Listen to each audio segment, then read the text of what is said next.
કેળવણી મંડળ છે એના માધ્યમથી આવનાર સમયની અંદર બાબર તાલુકાની અંદર તમામ ગામોની અંદર વ્યસન મુક્ત થાય, દારૂ બંધ કરવા માટે કરીને ગામોગામ કમિટીઓની રચના થાય અને વર્ષોથી અમારી સમાજની દીકરા દીકરીઓને ભણાવવા માટેની હોસ્ટેલની જગ્યાની ખરીદી કરેલી હતી. એ જગ્યા અત્યારે હાલ શૈક્ષણિક રીતે કમ્ફર્ટેબલ ન હોવાના કારણે એનું શેર થાય અને ભવિષ્યમાં એ ખાલી જગ્યા લેવાય.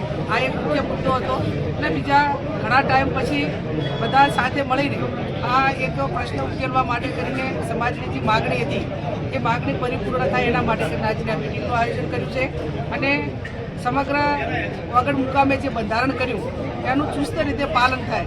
ગામોગામ જે ગામોની અંદર એની કમિટી ના બની હોય એની કમિટી બને અને સાથે મળીને જે પણ આ સારું કાર્ય કરી રહ્યા છે એમને બધાને ખૂબ ખૂબ અભિનંદન આપવાના ઘટે અને આવનાર સમયની અંદર જે કંઈ એની અંદર નાના મોટી ત્રુટિ આવતી છે તો સાથે મળીને જ્યારે બંધારણ દિવસની ઉજવણી થાય એ દિવસે જે મુદ્દાઓ આવશે એનું સોલ્યુશન કરવા માટેનો એ વખતે જે સમાજ ભેગું થઈને નક્કી કરે એ પ્રમાણે પ્રયત્નો કરશું.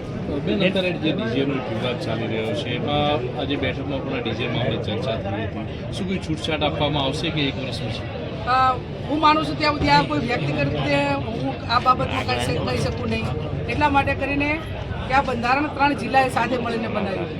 હું ખાલી વાંચવા માટે નિમિત્ત હતી, પણ જે કાંઈ સુધારા વધારા કરવાના થતા હશે એ બધા આગેવાનો સાથે મળીને જે નક્કી કરશે એમાં આજે મારે 2-3 ધારાસભ્યો જોડે વાત થઈ છે.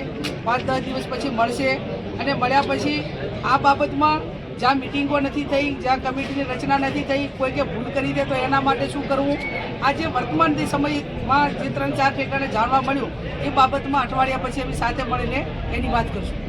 ઓકે.